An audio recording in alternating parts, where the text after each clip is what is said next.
Welcome to this session of Win-Loss Week, the world's largest online dedicated event to win-loss analysis.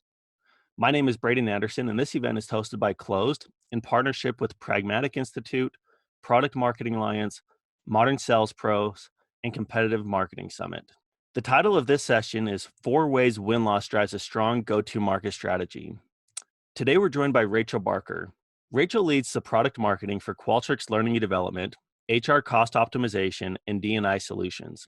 She joined Qualtrics 6 years ago as a content marketer, and shortly thereafter began leading the product and demand generation marketing efforts that helped grow Qualtrics' employee experience business from a small revenue stream to one of its most successful and lucrative business areas. Thanks for being here today, Rachel. Yeah, I'm happy to be here. Well, I'm pretty excited for the content that you'll be sharing with us. So with that, I'll actually just turn it over to you. All right, thanks, Braden. And thanks for having me. I'm excited to be here and walk all of you through a few tips for how to build a good go-to-market strategy using win-loss analytics. And so before we jump into my 4 key tips, I want to walk you through some things I think you need to be thinking about when you're thinking go-to-market strategy. And since our time is condensed, I'm, for the sake of time, just radically simplifying the elements of go-to-market in this intro. And so to truly have a strong go-to-market, you really need to know your market, know the size of the market and the opportunity for your product, know who the ideal buyer is and what their characteristics are, identify what problem you're solving for them. So customers have all sorts of problems that you could solve for them, but I think you really want to hone in on a few and know what it is you're going to tackle. Know what your unique value prop is. How are you different than anyone else in the market? And this next point is, what are the other market competitors and how are you different from them? But also, what is it that you're providing that's different and how do you talk about it in a different way? And then also knowing how you're going to acquire customers. And in one way or another, win-loss is going to contribute to answering most of these, if not all of them. And so today I want to talk to you about the ways I use win-loss to build that go-to-market strategy as a product marketer. And for the sake of today, we'll talk about go-to-market in context of ongoing go-to-market, which includes messaging refreshes, product planning, upcoming feature launches, that whole thing. So even if you're not a product marketer, this session could apply to you if you're in demand marketing or customer success. Basically, if you're helping take a product to market, selling a product, whatever it is, these are all tips that should help you in your role. Oh, and I missed one. What are those key metrics? This is always important to be measuring what your key metrics are. Okay, so the first point I have is identifying customer pain points. And I want to share a quick story about the first time I was asked to attend an event at Qualtrics. It was an HR conference with maybe 120 people. It was kind of a tight-knit conference happening in Denver. And all my boss asked me when I said, "What do you want me to accomplish there?" He said, "I want you to know the customer. I want you to get to know the customer deeply." And I will never, ever forget the awkwardness of walking around this room with all of these CHROs or HR experts and peppering them with questions. I was new to this industry, I was new to this space, and my only goal was to know the customer. And I realized when I left that even after having 2 to 3 days of just nonstop conversations, my notebook was full. I had barely scratched the surface of the insights I needed to have those more detailed conversations. And I knew that when I walked away, I was going to need something what would help me understand these customers' day-to-day jobs, what it was like, what were their hardest pain points. And that's where, as a product marketer, you think about the ongoing customer calls and the research you should be doing. And for us at Qualtrics, this win-loss analytics, that's a part of our research. Sometimes as a PMM, calling the customer, sending out these surveys to get that feedback at scale, that may not give you the feedback you truly want from a customer. And that's where win-loss can really help you identify those pain points and hit them on the nose in a way that you might not be able to do, at least at scale, in your other research. And so what do you want to be asking when you're digging into your win-loss to try to identify those customer pain points? And the first question I think is, when I'm diving into win-loss analytics, I think, well, what really drove the customer to shop for or purchase a solution like yours in the first place? Or for me, like Qualtrics. And what are those things they're trying to solve? And most of the time, you're not solving just one customer pain point. I mentioned this a little earlier, but often your customer is not even really able to articulate what their one single or central pain point is. And that's where digging through this analytics and looking at multiple win-loss reports to see what are these trends that our customers are talking about, so that you as a product marketer or as a marketer can really identify and roll those analytics together into one common central pain point. I think, sometimes I'll see things like our vendors' dashboards were hard to use. And then I might also see on the next thing, like the next page, that managers are having a hard time acting on their data. And I might be able to take those types of comments and over time say, hey, we've got to do a lot of work on our dashboards. And that's where I want to get to this go do. So what are you going to do once you've identified that customer pain point? And this is where you have the opportunity to periodically or on an ongoing basis, reevaluate and reprioritize your messaging when you see those patterns in the win-loss. So that would be the first thing, is you're looking for customer pain points. My second point is this is a great opportunity for you to uncover those hidden strengths and weaknesses. So a few years back, I was reading through some of our win analytics and actually looking for a customer story, and I'll get to that point later on. But what I realized was that when I was reading through some of the win analytics from another product of Qualtrics that I'm not necessarily directly tied to, I realized that this customer was actually an HR buyer, and they were using the research platform, or the solution that we typically offer to traditional market researchers, to do a really robust HR program, or to build a robust HR program. And they had selected Qualtrics because we had a combination of key features that would make this HR program successful that they couldn't find anywhere else. And we hadn't really considered as Qualtricians how powerful that combination could be for the HR buyer. And so after surfacing these insights, we did a lot more digging. We went and talked to customers, and the win-loss was really our starting point for us to recognize that we could create a brand new product within the employee experience business, and then quickly improve the tool to build more value for both the customer and Qualtrics. And that was a great way to use win-loss as a start of a journey with this aha moment. So one thing to note here is that there are a lot of things, a lot of hidden weaknesses you can be uncovering. And so looking through your win-loss and asking, what do I not see when I'm hearing a customer talk on the phone? Is there anything in here that seems unusual? And could that be a hidden strength in our platform?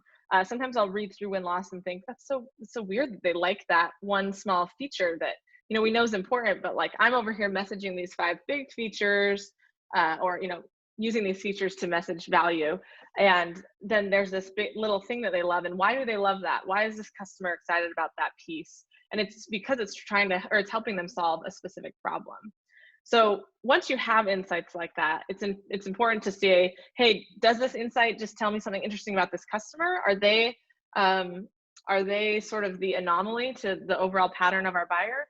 Or is this something that I should be surfacing and paying attention to in my messaging? And I think this is a great place for you to look for aha moments.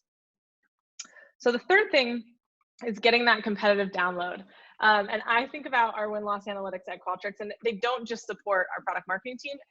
Almost anyone has access to them, and that helps people understand our customers. We believe every role at Qualtrics should play, a huge part in understanding the customer. And so we hire a lot of energetic people who like to do hard things. That makes us a little bit competitive. We are very bullish about winning the market and with our solutions. So this is one way that we can kind of look left and right and say, hey, are we providing solutions that give more value to the customer than anything else out there? And are we innovating? Are we faster at helping people get their projects done? Are we more secure? Are we more agile? And it's a good way to benchmark. But I will also occasionally open up closed and read about a deal where a competitor seems to do better in X or Y. And sometimes I get kind of frustrated. I think, no, Qualtrics has this awesome feature that really outstrips that. And it tells me, well, you know what? Maybe we're not doing enough to highlight some of these things that we do well if our competitor is winning in this deal. And I know we have the ability to go do that and sometimes even do that better. So this is really the place to look for those opportunities to strengthen your own go-to-market. So what I always ask when I'm looking at the win-loss from a competitive standpoint is, how does my customer perceive our solution in comparison to others on the market? And how does our solution stand out from others on the market? What are our unique differentiators, and are they providing enough value to this customer? And is this customer even mentioning what I think are our unique differentiators? And then I've highlighted this last one because this can be a big piece, is pricing. As a product marketer, I'm thinking about not just how do we message what we deliver. I'm thinking about how are we packaging these together? Is our pricing competitive? We're getting this type of feedback all the time from our sales reps. But a lot of customers don't always give that sort of information to their sales rep, or the competitor doesn't have it on their website. They don't publish pricing, it's custom quote. And so it can be challenging often to know, especially with new products, how to price these in the market.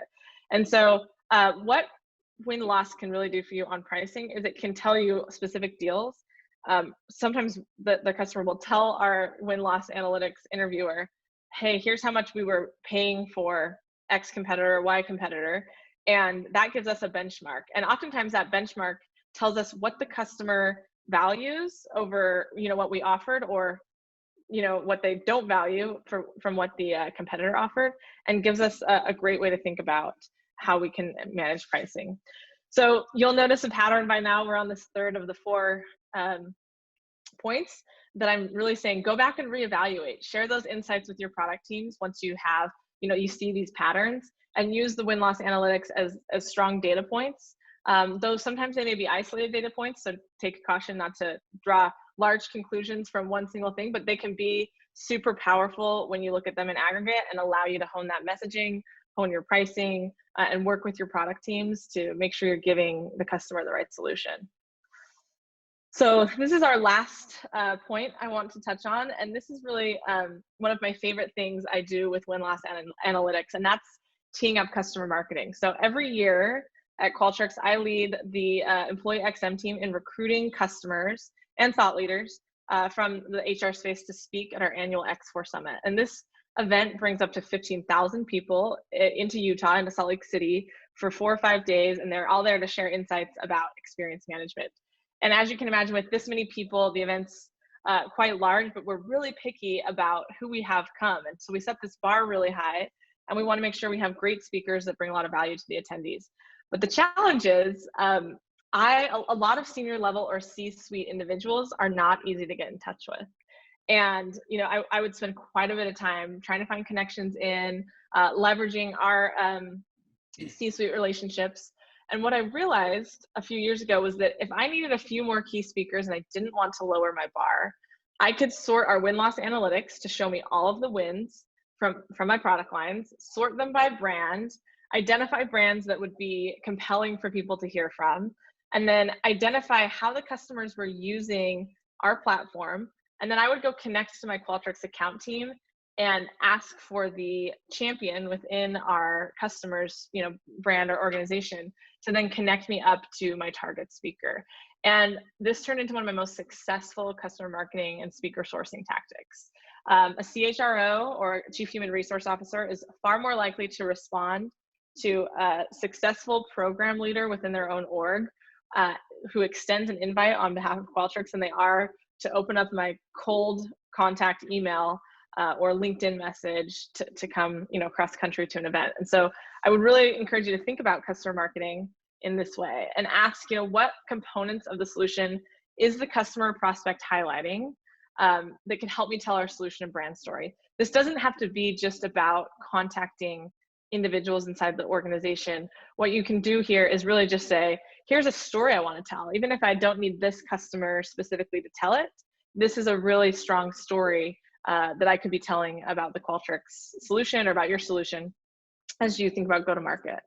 And so my go-do here is really figuring out how to connect to those account teams once you identify someone who's a champion of your solution. And sometimes that means you wait 6 months after the deal is won and they've implemented, or depends on what your solution or product is. But this is a great way to connect into those account teams and have the flag raised for, hey, this is someone that could really speak for us on behalf of Qualtrics.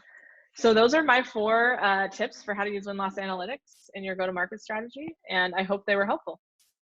Thanks. Yeah, that was great, Rachel. A lot of cool things.